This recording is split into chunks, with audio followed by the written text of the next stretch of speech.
ঠাকুর দাদা মানে গঙ্গা গোবিন্দ সিংহ নাতির নাম রেখেছে আদর করে লালা, কিন্তু প্রকৃত নাম ছিল তার কৃষ্ণচন্দ্র সিংহ।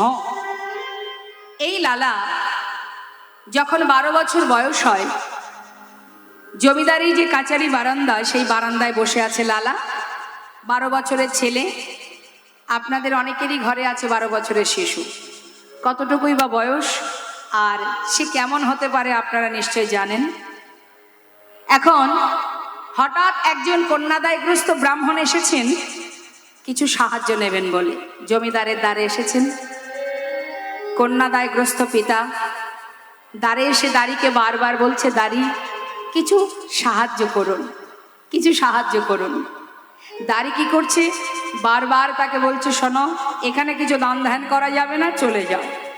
কিন্তু সে অসহায় পিতা ব্রাহ্মণ, তিনি বারবার বলছে, বাবু কিছু তো দিন, কিছু তো দান করুন। বললাম না, বারবার তাকে ঘাড় ধাক্কা দিয়ে তাড়িয়ে দিচ্ছে। আর ওই কাচারি বারান্দায় বসে বসে ছোট্ট ছেলে, 12 বছরের ছেলেটি এই ঘটনাটা দেখছে। চিৎকার করে জিজ্ঞাসা করলো, এই দাঁড়ি, তুমি বারবার ওনাকে তাড়িয়ে দিচ্ছ, একজন ব্রাহ্মণ, উনি কি চান? উনি বাবু, উনি কিছু সাহায্য নেবেন বলে এসেছেন, কিন্তু এই জমিদার বাবুর আদেশ আছে কাউকে কিছু দান করা যাবে না। ওকে বারণ করা সত্ত্বেও শুনছে না, তাই বাধ্য হয়ে বারবার ওকে ধাক্কা দিয়ে তাড়িয়ে দিচ্ছি।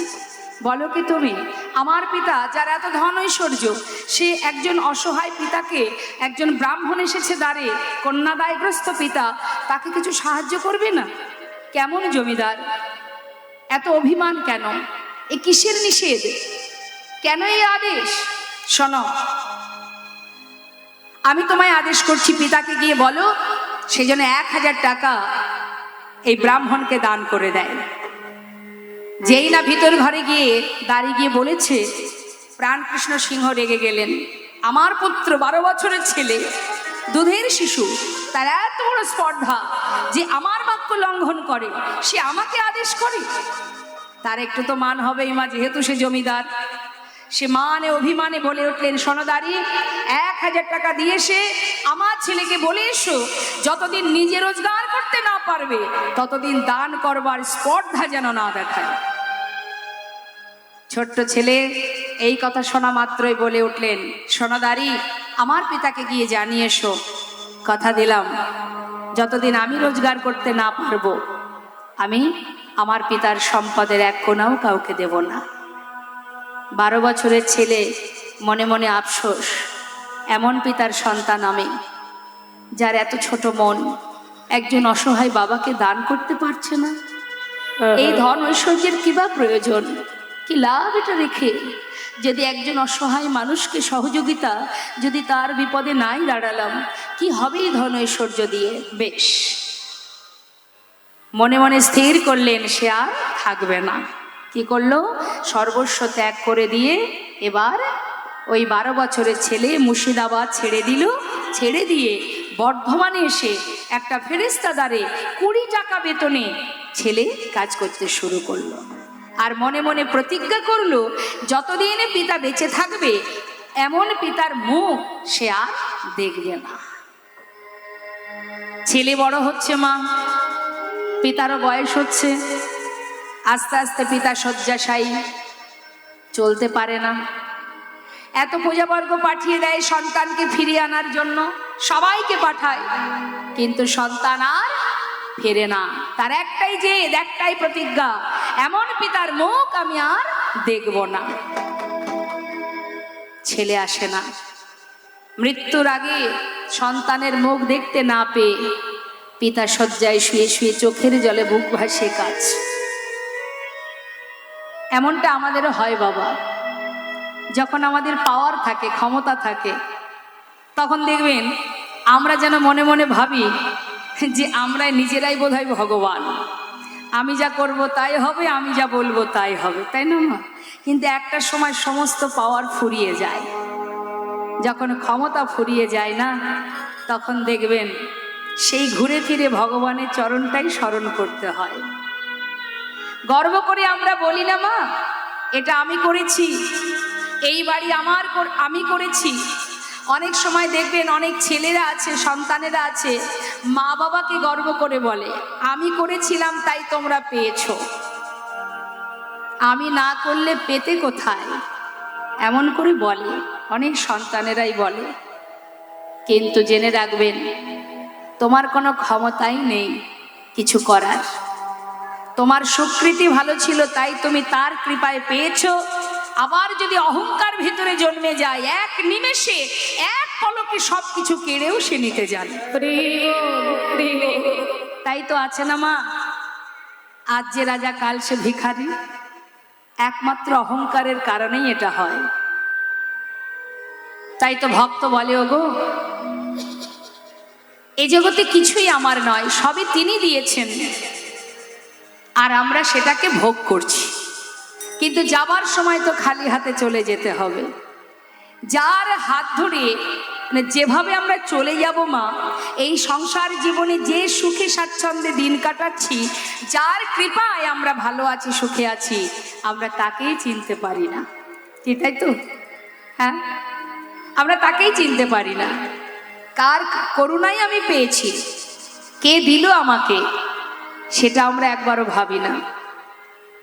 আমার কোনো ক্ষমতা নেই, যা পেয়েছি এখানে এসে পেয়েছি, আবার যখন চলে যাব সব কিছুই রেখে যাব। তাহলে আমার হয় কি করে বাবা? আমার কিছু আছে জগতে? এই দেহটাই তো আমার নয়, এটাও পৃথিবীতে আসার পরে পেয়েছি এই দেহটা, তাই তো? এটাও প্রকৃতি দ্বারা সৃষ্টি, প্রকৃতির সাথে সাথে গড়ে উঠেছে, আবার প্রকৃতি ধীরে ধীরে কেড়েও নেবে। তাহলে দেহটাও আমার নয় মা। আমি মানে কি? হরে কৃষ্ণ, জানেন আমি মানে কি? আমি মানে হাত। আমার সাথে কথা বলবেন, আমি মানে হাত না? বলি নাকি যে এই হাতটা আমি? হাত নই আমি, পা, চোখ, নাক, মুখ, এই দেহ কোনোটাই আমি নই, এগুলো আমার। তাহলে আমি কোথায়? এটাই তো মহাজন বললেন, গভীরভাবে বুঝতে শেখো। যতক্ষণ তুমি তোমাকে চিনতে না পারবে, ততদিন তুমি ভগবানকে চিনতে পারবে না। তুমি মানে কি? আমি মানে কি? এই দেহটা আমি নই। আমি মানে এই যে শ্বাস প্রশ্বাস চলছে, যেটা চোখে দেখতে পাচ্ছেন না, অনুভব করছেন, অনুভব, সেটাই হলো আমি। যেটা আছে বলে কথা বলতে পারছি, যেটা আছে বলে দেখতে পারছি, যেটা আছে বলে নাম গাইতে পারছি, যেটা থাকবে না, অর্থাৎ আমি যখন এই দেহে থাকবো না, এই দেহটা পড়ে থাকবে, আমি চলে যাব। নেতাই শুধু মিছে আমার আমার করি। আজ লালা বিছানায় শয্যা, আহা তার পিতা বিছানায় শয্যাশায়ী প্রাণ কৃষ্ণ সিংহ শয্যায় শুয়ে শুয়ে আজ নিজের যা কিছু ছিল সর্বস্ব প্রভুর চরণে সঁপে দিয়ে নয়নের জলে বুক ভাসিয়ে কাঁদতে কাঁদতে প্রাণ পাখিটা চলে গেল। যেই না প্রাণ পাখি চলে গেছে বাবা, এলাকাবাসী সবাই গিয়ে তার পুত্র লালার কাছে গিয়ে বললেন, বাবু আপনার পিতা চিরতরে চলে গেছে, যার প্রতি আপনার অভিমান ছিল, ক্ষোভ ছিল, আজ সে চলে গেছে চিরতরে। এবার তো আপনি ফিরে চলুন, না হলে এই জমিদারি কে রক্ষা করবে?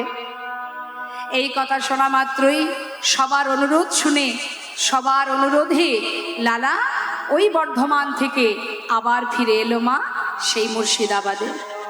ফিরে আসার পর সমস্ত জমিদারি হিসাব নিকাশ বুঝে নিয়ে এবার জমিদারি রক্ষা করতে শুরু করলেন। দেখতে দেখতে উপযুক্ত বিবাহের বয়স হয়েছে বলে এলাকাবাসী সুকন্যার সন্ধান করে বিবাহ দিল। বিবাহের পর দেখতে দেখতে 1 বৎসর গেল, হলো একটি পুত্র সন্তান। ছেলের নাম রাখলো ভগবানের নামে, নারায়ণ। হরি বল। এখন আর রাখে কেউ ভগবানের নামে নাম রাখে? এখন সব কত সুন্দর সুন্দর নাম রাখে, এখন দেখবেন বাবা। ওমা এখন আর ভগবানের নামে নাম কেউ রাখে না, সবাই এখন যে নাম রাখে তাও কি সে এমন এমন নাম বলে, ওসব লোকাল নাম চলবে না, সব বিদেশি নাম দরকার। বিদেশি নাম মানে এই বনি, রনি, জনি, হ্যাঁ এইসব বিদেশি টাইপের নাম। আর আগেকার সময়ে মা বাবারা নাম রাখতেন ভগবানের নামে, নারায়ণ, সীতানাথ, মধুসূদন, বলে ওগুলো ব্যাকডেটেড, চলবে না, তাই না? কিন্তু জানেন, সন্তানের নাম যদি ভগবানের নাম হয়, সন্তানের নাম যদি উচ্চারণ করা হয়, সেই নামেও ভগবান সাড়া দেন। তার সব থেকে বড় প্রমাণ হচ্ছে অজামিল। আপনারা অনেকেই জানেন, অজামিলের যতগুলো সন্তান, তার থেকে তার ছোট ছেলের নাম ছিল নারায়ণ। যেদিন অন্তিম সময় আসে, তিনি ছিলেন ব্রাহ্মণ। অন্তিম সময় যখন আসে, বাবা শয্যায় শুয়ে আছে, তিনি জাতিতে ব্রাহ্মণ, কিন্তু স্বভাব ছিল নিচু প্রকৃতির, চুরি ডাকাতি করে বেড়াতো। সেই অজামিল মৃত্যু শয্যায় যখন শুয়ে আছে, যমদূতকে দেখা মাত্রই চিৎকার করে নিজে ভয়ে ভীত হয়ে নিজের পুত্রকে ডেকেছিল, নারায়ণ নারায়ণ নারায়ণ, কাছে আয় বাবা, নারায়ণ কাছে আয়, চিৎকার করেছিল। আর ওই চিৎকার শুনে বৈকুণ্ঠের নারায়ণের সিংহাসন টলে গিয়েছিল। যে সারা জীবনে চুরি করেছে, ডাকাতি করেছে, খুন করেছে, সাধারণ মানুষের দেখবেন অনেকের ধারণা হয় সারা জীবন অপরাধ করে শেষ জীবনে ভগবানকে ডাকলে কি আর ভগবান তাকে মুক্তি দেবে? অনেকে আমরা বলি, আমাদের সাধারণ চিন্তা ভাবনা এটা, যে মুহূর্তে তুমি যে পাপই করো না কেন, একবার কৃষ্ণ নামে যত পাপ হরে, জীবের সাধ্য নেই জীব তত পাপ করে। অর্থাৎ যে মুহূর্তেই তোমার ভিতরে চেতনা জাগবে, তার পূর্বের যত পাপ দূরীভূত হয়ে যাবে। চিৎকার করে ডেকেছিল। ভগবান বিষ্ণু দূত পাঠিয়েছিলেন ওই অজামিলকে নিয়ে যাওয়ার জন্য। আর অজামিল যখন যমদূতের সঙ্গে বিষ্ণুদূত কথোপকথন করছে যে তোমরা কেন এসেছো, ওকে আমরা নিয়ে যাব, বলে না, তা কি করে হয়? সারা জীবন অপরাধ করেছে, চুরি ডাকাতি করেছে, জাতিতে ব্রাহ্মণ, সারা জীবনে যে অপরাধ করেছে পাপের ভান্ডার ভরে গেছে, ওকে জমালয়ে যেতে হবে। বলেন হবে না, কারণ দেখছো না কার নাম ধরে ডাকছে? বলে ও তো ওর সন্তানকে ডাকছে, সন্তানের নাম নারায়ণ, সেই নাম ধরে ডাকছে, ও তো ভগবানকে ডাকছে না, বৈকুণ্ঠের নারায়ণকে ডাকছে না। তখন সেই বিষ্ণুদূত বললেন, শোনো, যাকে উদ্দেশ্য করে ডাকুক না কেন, নামটা তো সেই নারায়ণ। নিতাই গৌর হরি বল, হরি বল। তাই সন্তানের নামও যদি ভগবানের নামে হয়, দিনে সারা দিনের মধ্যে যতবার আপনি নাম ধরে ডাকবেন, ততবার আপনার কল্যাণ হবে, সন্তানেরও কল্যাণ হবে, হাজার হাজার পাপ দূরীভূত হয়ে যাবে। তাই বুঝে শুনে নাম রাখতে হয় মা, যেমন তেমন নাম রাখলে হয় না, রাখতে নেই, তাতে সন্তানেরও অকল্যাণ, অমঙ্গল, সকলেরই অমঙ্গল। তাই নামের এমনই মহিমা, যেভাবেই তুমি নাম করো না কেন। ছেলের নাম রেখেছে ভালোবেসে নারায়ণ, হ্যাঁ, নারায়ণ নাম রেখেছে। আর তার একটা পালিতা কন্যা আছে যার নাম সুমতি। এখন মা সুখেই দিন যায়, জমিদারি রক্ষা, কত আনন্দে দিন কাটে তার। কিন্তু দেখুন ভগবানের কি অপূর্ব পরীক্ষা। তার সে ছিল পরম ধার্মিক, দান ধ্যান করতে ভালোবাসতো, ভগবানকে ভালোবাসতো, প্রভুর নাম করত, বিভিন্ন জায়গায় বৈষ্ণব সেবা হোক, কোনো মন্দিরে মন্দিরে অনেক কিছু দান করতেন। এমন দয়াল সেই লালাবাবু, কি তার সুকৃতি ছিল। হঠাৎ একদিন তার দ্বারে একজন ভিখারি এসেছে, বাবা ভিক্ষা নেবে।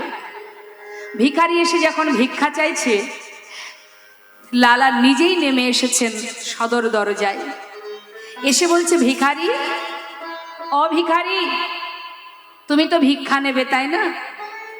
আচ্ছা তুমি কেন ভিক্ষা করো? বাবু আমি কেন ভিক্ষা করি? তাহলে শোনো। বাবু গো, বাবু গো,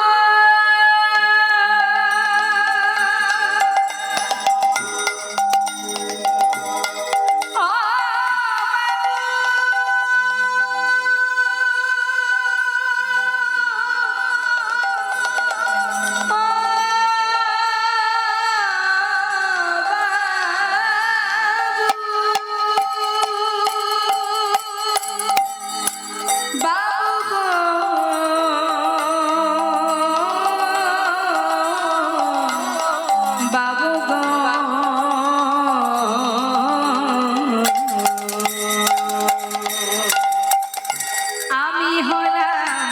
দিন ভিখারি। বলে ও গো বাবু আমি হলাম দিন ভিখারি। ও গো বাবু আমি হলাম দিন ভিখারি। তাই দাঁড়ে দাঁড়ে ঘুরে বেড়াই, দাঁড়ে দাঁড়ে ভিক্ষা। আমি দাঁড়ে দাঁড়ে ঘুরে বেড়াই, দাঁড়ে দাঁড়ে ঘুরে বেড়াই। আমার নাই কটা তা করি, আমি হলাম দিন ভিখারি। বলে ও গো বাবু আমি হলাম দিন ভিখারি।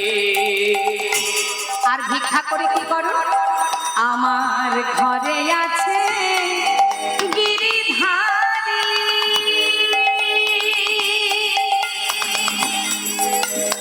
বাবু গো, বাবু গো,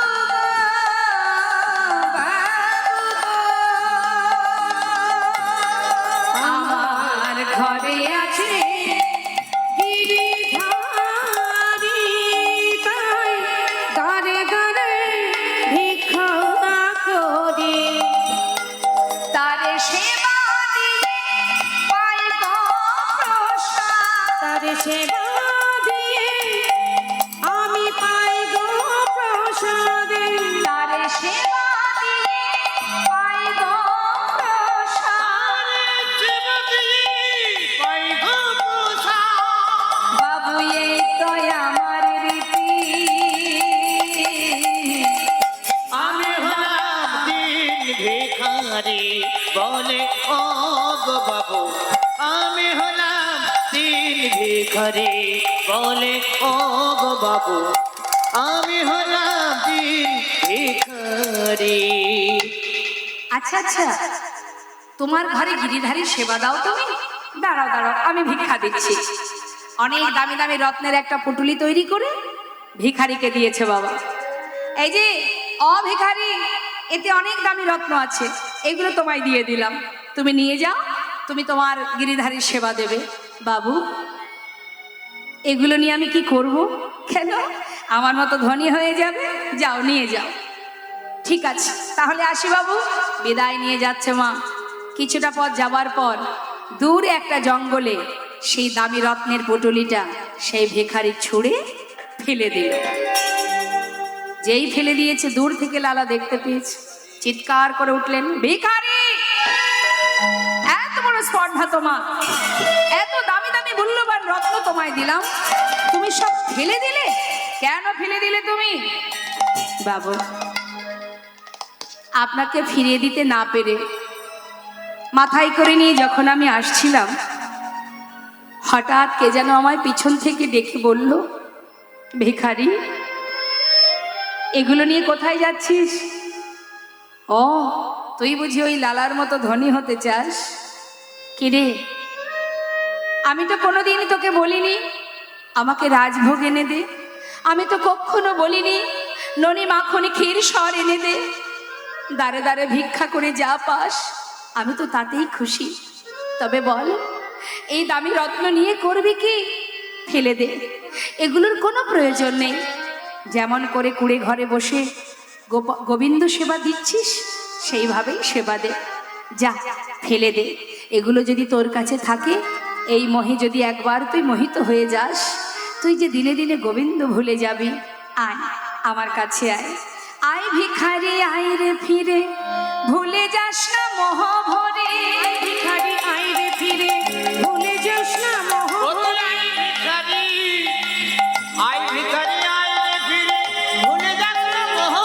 গোবিন্দ সেবার বেলা বয়ে যায়, ওই গোবিন্দ সেবার বেলা বয়ে যায়। বিদুরের খোঁজে যেমন তোর ভিক্ষার অন্ন তেমন, বিদুরের খোঁজে যেমন তোর ভিক্ষার অন্ন তেমন। বিদুরের খোঁজে যেমন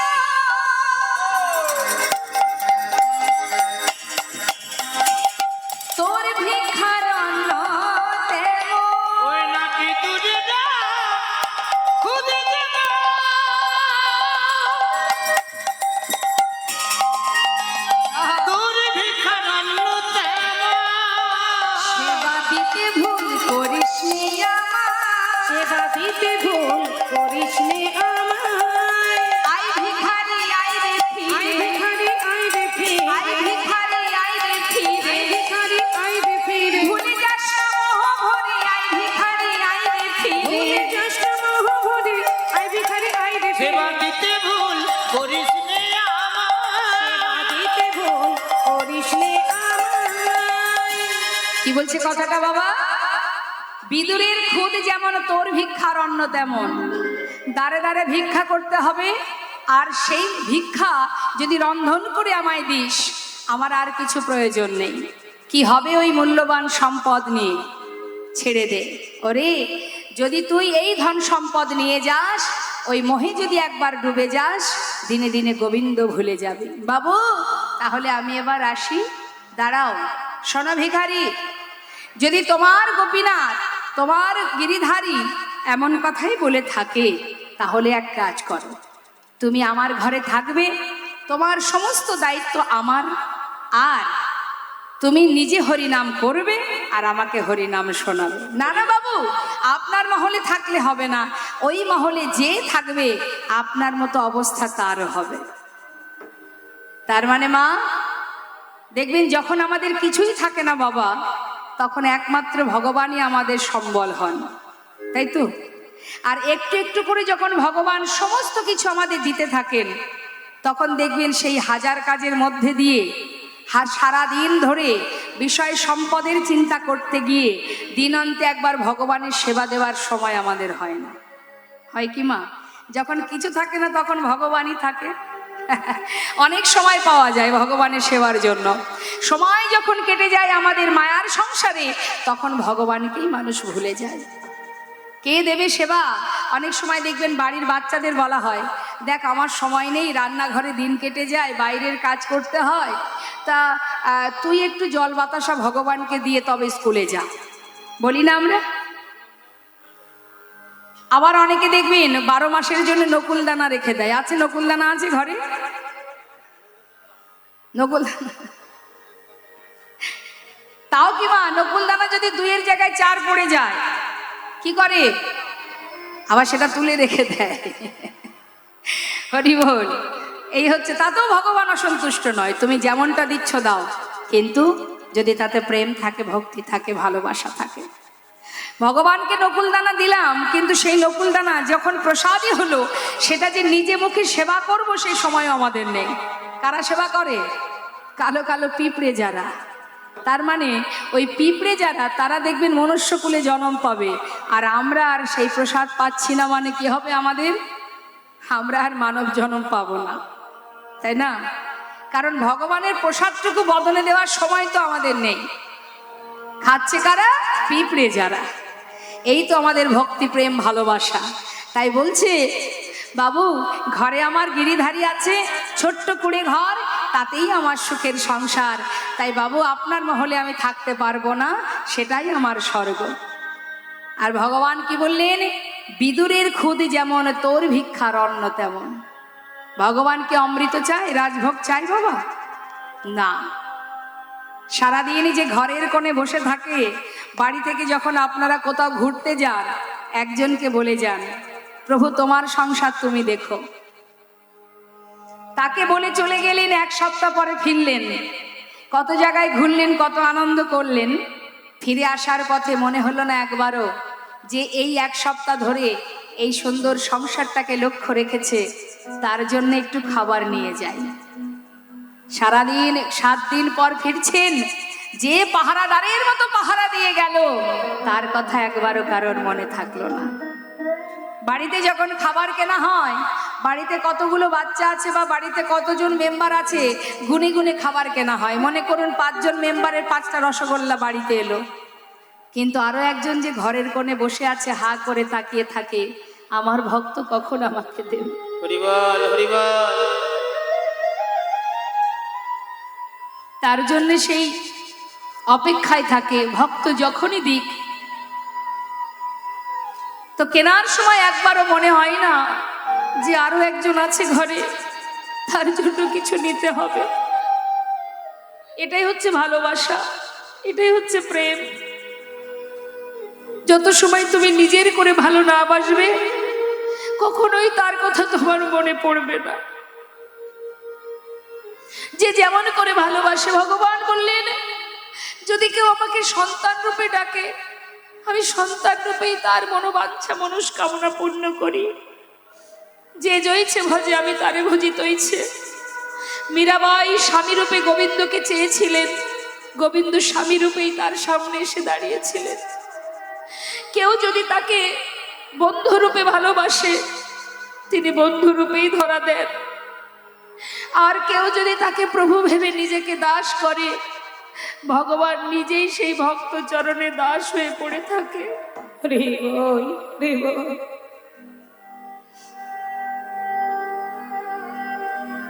রাখে হরি মারে কে, মারে হরি রাখে কে।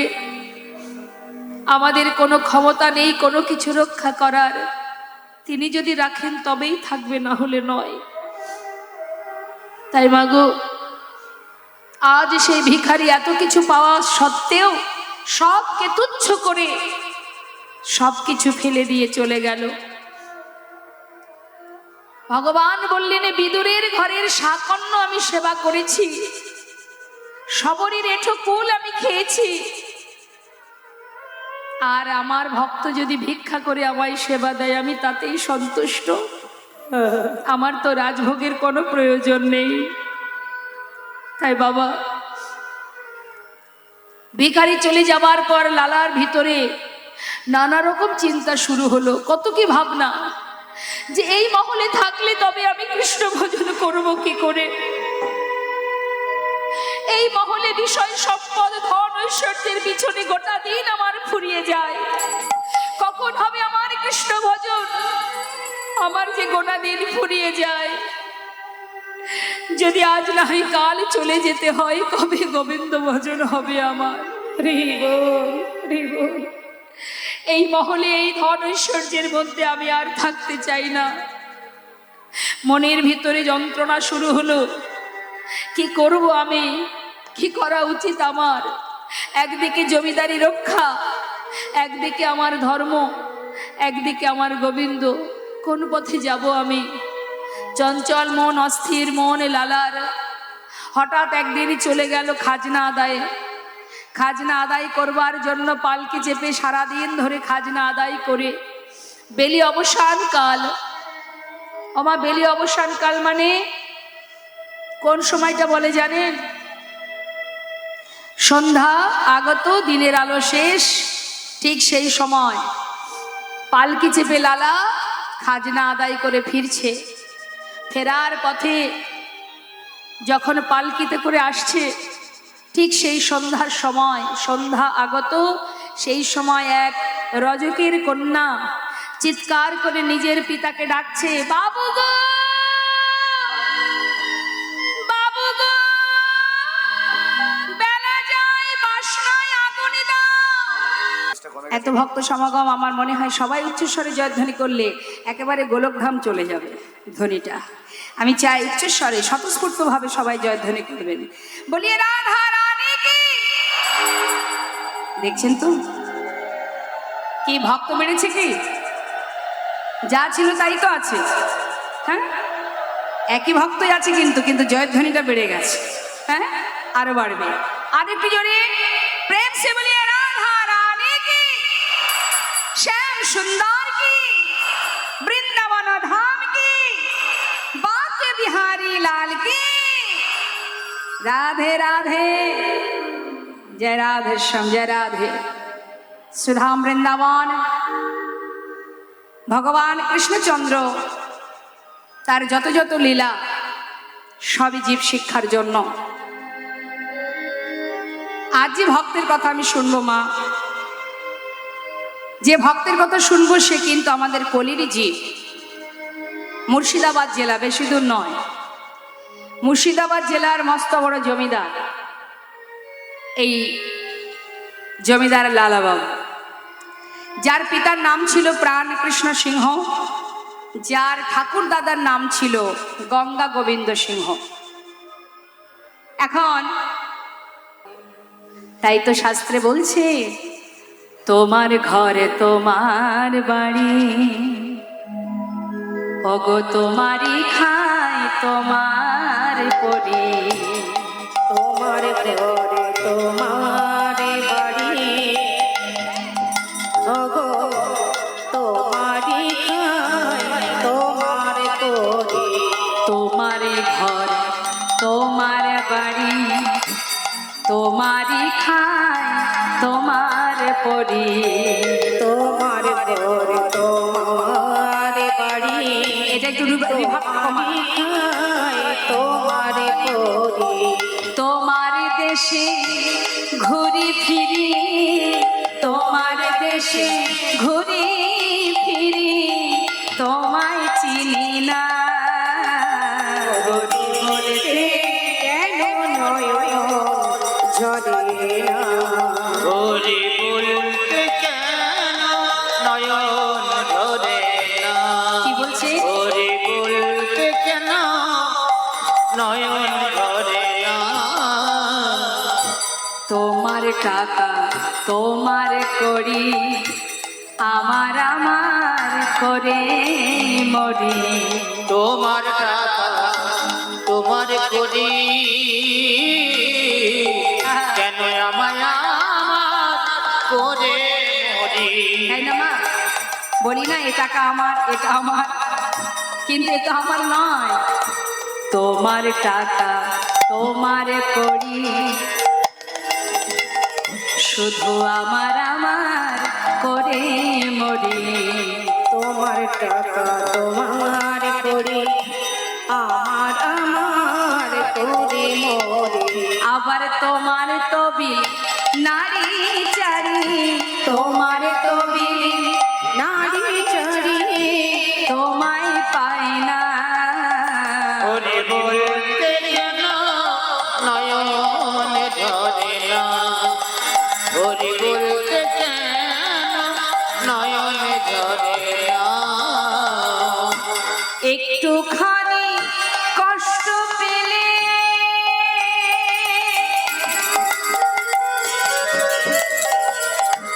অমনি এসে ধরো কোলে। ওই না একটুখানি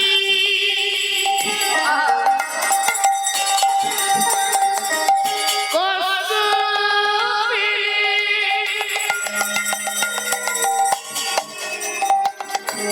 ওরে তুমি এসে কোলে। আবার মায়ের মতো মায়া ঢেলে, মায়ের মতো মায়া ঢেলে করো সান্ত্বনা। বলতে কেন নয়ন ঝরে না? ওরে বলতে কেন নয়ন ঝরে না? তুমি যে মোর কত আপন, খুঁজে পাই না তোমার মতো। ওই না তুমি যে আমার কত আপন,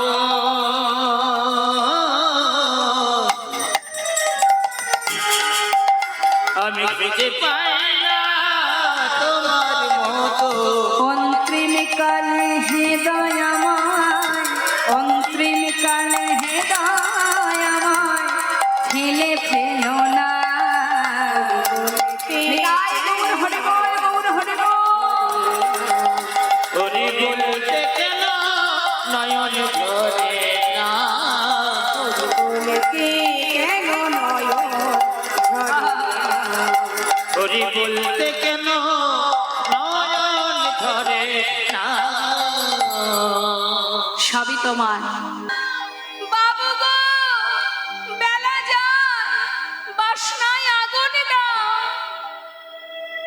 চিৎকার শুনে লালা বাবু পালকি চেপে ফেরার পথে হঠাৎ সেই প্রতিধ্বনি শুনতে পেল। কে যেন তাকে বারবার বলছে। কি বলছে?